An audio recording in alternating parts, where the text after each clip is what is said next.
Olá, querido espectador. Eu, o próprio Zedin, tenho uma oferta única para você. Por acaso você está na busca por um amigo, alguém que sabe perfeitamente do que você gosta, o que você quer e, principalmente, o que você sente? Mas e se eu te disser que essa pessoa está mais perto do que você imagina? É só você... Quem foi que deixou a TV ligada? Tem gente que não faz ideia de como a conta de luz está cara hoje em dia, hein? Ah, olá, querido espectador. Eu não devia entrar. Para você que não me conhece, eu sou o Zedin. E hoje, vamos conhecer um pouco mais de Catálogo Mandela, volume 333. Junto de mais 3 vídeos compõe a terceira temporada. Eu sei que isso dá um total de 4 vídeos e vocês só estão vendo 3 aí, mas confie em mim que tem coisa escondida por aí.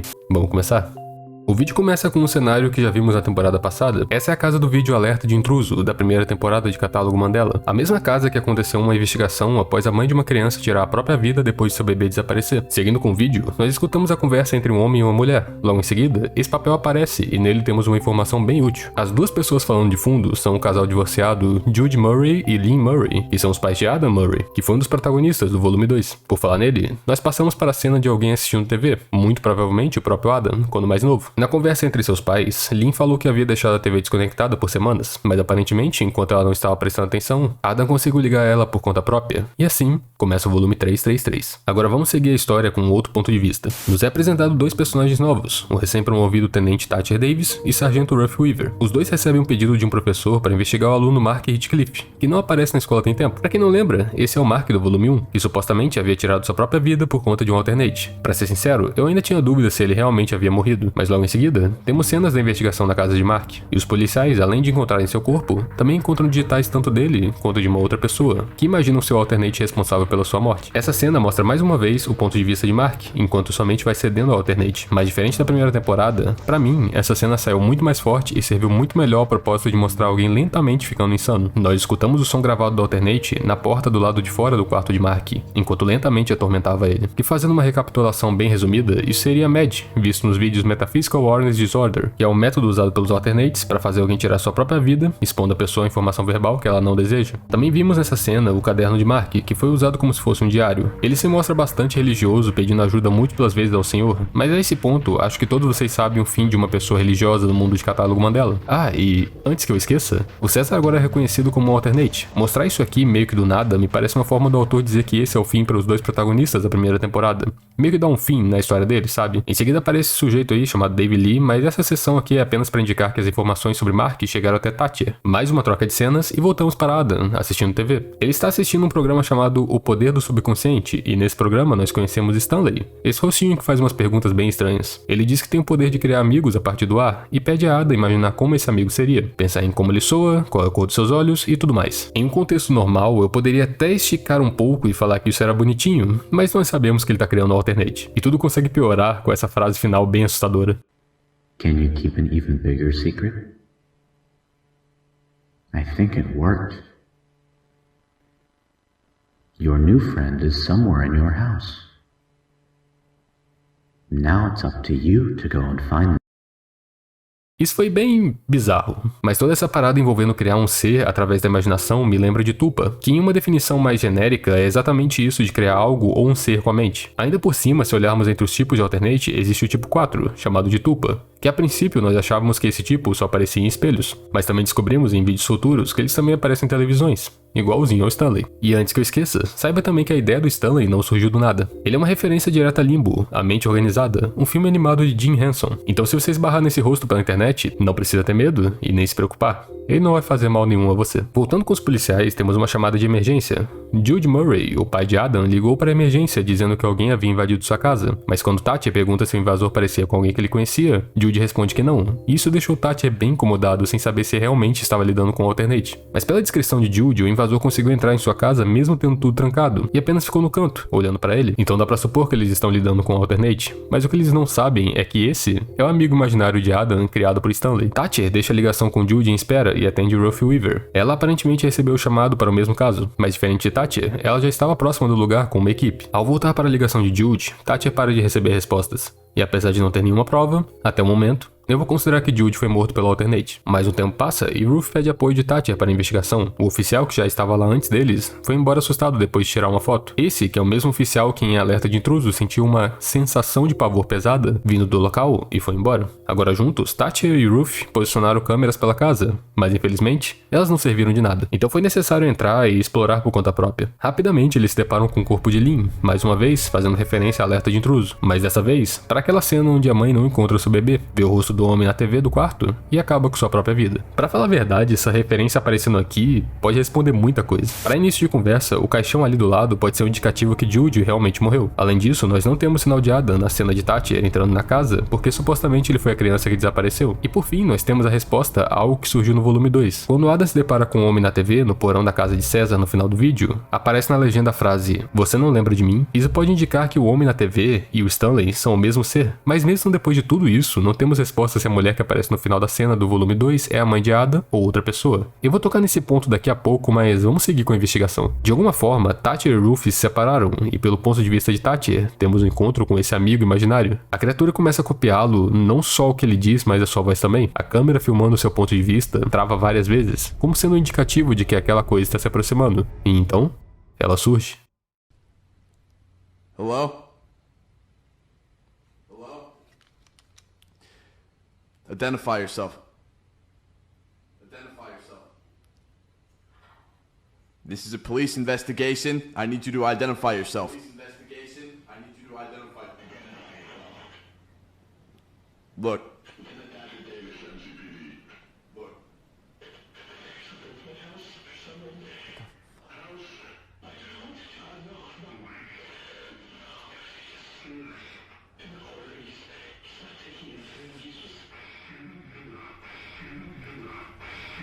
What do you want?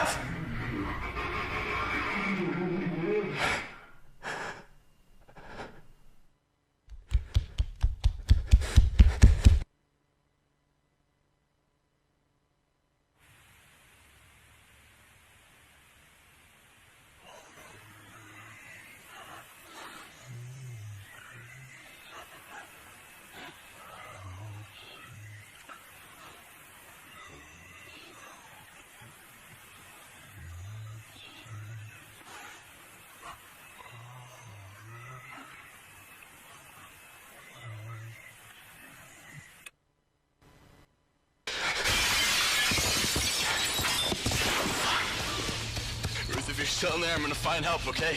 Just meet me at the station. Pelo que o som indica, Thatcher, em uma tentativa de fuga, pulou pela janela da casa e correu em direção da estação de polícia, alertando Ruth pelo walkie-talkie que era pra sair de lá o mais rápido possível e se encontrar com ele. Ele chega até a estação e misteriosamente não encontra ninguém, e pra piorar mais, o amigo imaginário o seguiu até lá. E aqui nessa cena temos uma visão bem melhor da aparência bizarra da criatura, enquanto aos poucos ela vai se aproximando de Thatcher. Da mesma forma que na primeira temporada, uma mensagem surge: "Oh, péssima decisão, Thatcher." A próxima cena é da criatura moldando seu rosto, dando uma risada histérica, enquanto nomes aparecem nas legendas do vídeo: César Torres, Ruth Weaver, Mark Hitchcliff. Considerando que o nome Ruth está junto desses dois, eu vou considerar que ela não conseguiu sair da casa com vida. Então Thatcher atira no Alternate e mais uma mensagem surge: "Não tem espaço para nós dois, tenente." Por fim, temos mais uma vez aquele olho, o olho de Adam, indicando que seja lá para onde que ele foi sequestrado, agora ele tá de volta. Com isso, o volume 333 acaba, mas não a terceira temporada inteira. O vídeo volume 333, por mais que tenha esse nome, não é o único que compõe a terceira temporada do catálogo Mandela, mas com toda certeza é o mais importante. Ele por si só ajuda muito a tapar alguns buracos deixados anteriormente pela história, e indica como que a websérie vai seguir. Mas eu sei o que você deve estar pensando. E quanto a Thatcher? Ele sobreviveu? Não precisa se preocupar, porque o próximo vídeo responde isso. O segundo vídeo da terceira temporada é Every Day Gets Brighter, ou na tradução, Cada Dia Fica Mais Claro, que é o slogan da estação de polícia que Thatcher trabalha. Esse vídeo acontece depois do volume 333, indicando que Thatcher sobreviveu ao Alternate. Naquela noite, a criatura copiou a aparência de Thatcher, se tornando o seu Alternate, e foi embora. Esse vídeo serve bem para colocar Thatcher no centro dos holofotes, como se ele fosse algum tipo de protagonista ou coisa do tipo. Ele fala como tá perdido e não sabe o que fazer, ainda por cima, ele tá com medo, mas não pode mostrar isso, porque o povo depende da imagem dele. Mas com todos esses problemas, ele tem certeza de uma única coisa: ele vai matar aquele Alternate que o copiou.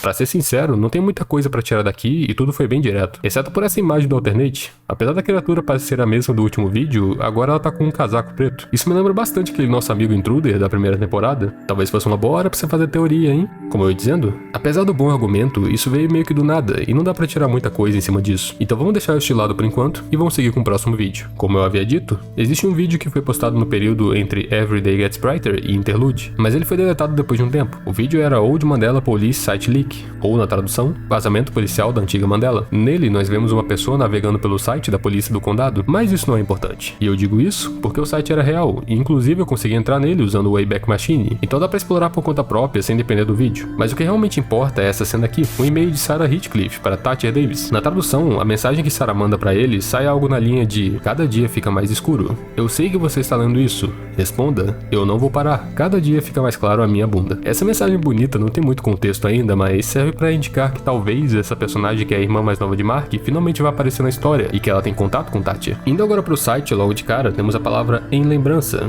com a foto de Thatcher e Ruff. Nós sabemos que Ruff perdeu a vida por conta do incidente do volume 333, mas Thatcher havia sobrevivido. Dá pra ver que esse site é de 2004, anos antes do evento do volume 2, então isso pode indicar que Thatcher morreu nesse meio tempo. Mas eu acho que isso não é verdade. Fazer o personagem sobreviver àquele encontro com o Alternate e ter um vídeo apenas pra desenvolver ele, para depois dizer simplesmente que ele vai morrer no futuro, não me parece algo muito interessante vendo por uma perspectiva de história. Não dizendo que ele não pode morrer, claro, mas não de uma forma tão anticlimática e dando spoiler da morte dele. Outro motivo é as aspas na palavra remembrance. Isso pode indicar que um deles, no caso Thatcher, não morreu e só desistiu do cargo de tenente. E para ajudar com essa teoria, no primeiro link logo abaixo, somos levados para uma página de recrutamento da polícia. E descendo um pouco, vemos que para entrar em contato, procure por Davis. De Thatcher Davis. Claro que nada impede desse Davis ser algum parente de Thatcher que trabalha na polícia. Afinal, até o momento, nós já tivemos mais de uma pessoa com o sobrenome Heathcliff e Murray. Mas eu gosto de acreditar que esse é realmente Thatcher, e ele apenas abandonou o cargo de tenente. Na página seguinte, temos uma mensagem da polícia. Isso parece nada mais que uma mensagem voltada para a comunidade do condado, mas se descermos um pouco, tem uma mensagem escondida. Vocês nunca tiveram alguma ideia do que estavam fazendo, seus covardes? O grande ano de 92, me abandonando? Essa mensagem pode ter sido deixada por muita gente diferente, mas para cortarmos os suspeitos, eu vou direto para Sarah Heathcliff, a irmã mais nova de Mark. 1992 foi o ano que seu irmão foi morto por um Alternate. Deu pra ver no volume 1 que ele tentou pedir ajuda pra polícia, mas ela nunca chegou. Então é bastante provável que Sarah tenha colocado isso para provocar os policiais. Ainda mais que ela parece ter um comportamento mais agressivo, considerando o e-mail que ela enviou pra Thatcher. Mas não acaba por aí, porque após o Live in Me, existe um T. Sim,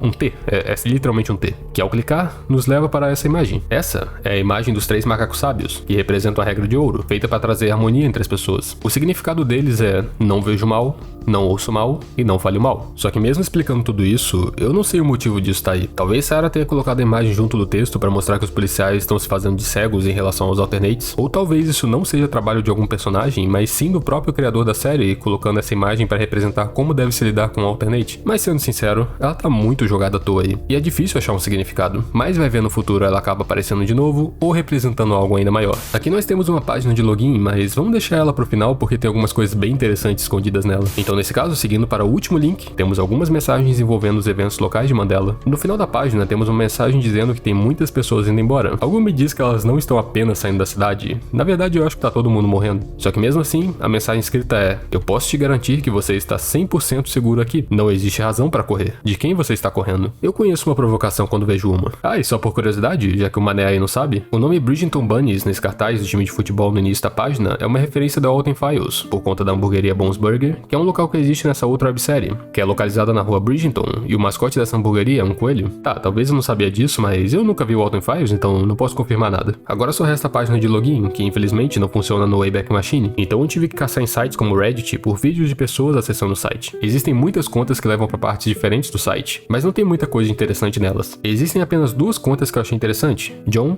e Thatcher Davis 92. Se você entrar com o login John e colocar a senha John, o site te leva para a imagem dessa criatura. Eu acredito que esse é o design de um tipo de Alternate ou entidade que vamos ver no futuro. Algumas pessoas acham que essa era a aparência do Alternate descartada pelo criador da série, mas seria estranho deixar isso nesse site, sendo que ele posta conteúdo descartado em seu Patreon. Então quem sabe na próxima temporada a gente não acaba vendo mais desse Alternate cachorro. Agora indo para o principal e mais importante, quando você entra com o login Thatcher Davis 92 e coloca a senha Everyday Gets Darker, que por sinal é o título título do e-mail enviado por Sarah, que vimos anteriormente, nos leva para essa página e dá para ver muita coisa aqui. A maioria dos links levam para essas imagens e anotações de coisas que já vimos anteriormente na série. A importância disso é que tudo isso que estamos vendo através dessa estética de analog horror, digital horror ou found footage, pelo vídeo no YouTube, também está sendo ou foi visto na série. Isso é bom para mostrar que pelo menos um personagem na história está na mesma página que nós em questão de conhecimento sobre tudo o que está acontecendo. Já esse outro link nos leva para a imagem de membros da Bythorne Paranormal Society, ou BPS, que é o mesmo grupo procurado pelo FBI que Adam e Jonah fazem parte no volume 2. Nessa página nós temos uma foto com áudio de 3 pessoas da série. A primeira é Sarah Heathcliff, agora com uma foto dela. É bem provável que ela tenha se juntado à BPS por conta da infância dela ter sido afetada por alternates. Pelo áudio, ela parece estar seguindo um caminho de vingança por conta da morte do irmão, e mais uma vez, é possível ver que ela coloca a culpa toda na polícia por não ter feito nada para ajudá-lo. Evelyn Miller é a nossa nova personagem. Aparentemente ela e o Adam estão namorando, e possuem áudios falando um sobre o outro. No áudio, ela fala que ele tá indo longe demais com a investigação e tudo tá se tornando uma obsessão. E o Adam, da forma mais babaca possível, diz que ela tá inventando coisa e perguntando se ela era chata assim com os ex-namorados dela. Agora uma dúvida surge com tudo isso. Qual é a data das informações dessa página? Se tudo isso aconteceu em 2004, antes dos eventos do volume 2 em 2009, significa que a pessoa que Adam está atrás pode ser Evelyn. Fazendo mais uma recapitulação, no final do volume 2, Adam desce as escadas da casa de César, indo para o porão sendo atraído pelos alternates. E como isca para isso, eles usam a imagem de uma mulher, que muito provavelmente era Evelyn. Fora que se encurtarmos Evelyn se torna Eve, que seria referência a Eva. Se misturarmos isso junto da cena do desenho que aparece nessa mesma hora, onde nela Adão come maçã, e com todas as outras centenas de referências à Bíblia que Catálogo Mandela tem feito no decorrer da série, toda essa minha teoria não parece tão viajada assim. Ah, e para não esquecer do Jonah, ele realmente morreu após fugir da casa do César, ou ele se distanciou do resto do grupo após esse evento, e por isso a gente não vê a foto dele aqui. Nos resta apenas 2 informações interessantes que temos nesse site. Primeiro, temos a imagem de um advogado chamado Mervyn Marshall. Eu não vou nem tentar inventar o que isso pode significar, mas ele tem o mesmo sobrenome que Jonah, então talvez ele seja o pai dele? Você não sabe mais o que tirar disso, né? Não mesmo. Mas outra coisa que temos é o áudio de Tati. O áudio em si é bem parecido com o do vídeo Every Day Gets Brighter, envolvendo todo o peso de ser um policial nessa situação, mas a comunidade de Catálogo Mandela acredita que existe alguma mensagem escondida no áudio. O motivo disso é a presença de alguns sons estranhos de fundo na gravação. Infelizmente não tenho um arquivo do áudio e eu não sou a melhor pessoa para fazer isso. Então assim daremos um tempo para a comunidade e veremos se no futuro aparece alguma coisa. Interlúdio é o último vídeo postado da 3ª temporada. O que eu havia mencionado da população do condado diminuir fica bem mais evidente aqui. A cada ano que passa, mais o número diminui. Nisso, nós temos um corte com uma mensagem de Sarah para Adam. Ela diz ter conseguido mais arquivos da MCPD, que eu imagino ser o departamento de polícia do condado. E nesse vídeo temos uma mensagem bem estranha. O governo dos Estados Unidos anuncia que uma ameaça imprevista foi eliminada, que a humanidade venceu dos alternates e que podemos seguir em frente sem medo. Isso seria uma ótima notícia, se não fosse mentira. A origem dessa mensagem pode variar muito. É possível que um ou vários alternates tenham conseguido se infiltrar no governo, ou talvez essa mensagem seja uma tentativa desesperada de fazer o povo parar de ter medo dos alternates. Mas seja lá qual a fonte de tudo isso, esse vídeo serviu apenas como prévia para o que pode vir na temporada 4. Assim, terminamos tudo isso com uma revelação de um novo tipo de alternate. Um tipo que já conhecíamos, mas que nunca tinha sido nomeado, Overdriven Assimilation, usando como exemplo uma entidade que já vimos anteriormente, e uma nova, e junto dessa nova, a frase um mensageiro. O que ela significa? Qual o futuro que esses personagens aguardam? E o que vai acontecer agora? Eu não sei, mas descobriremos logo logo.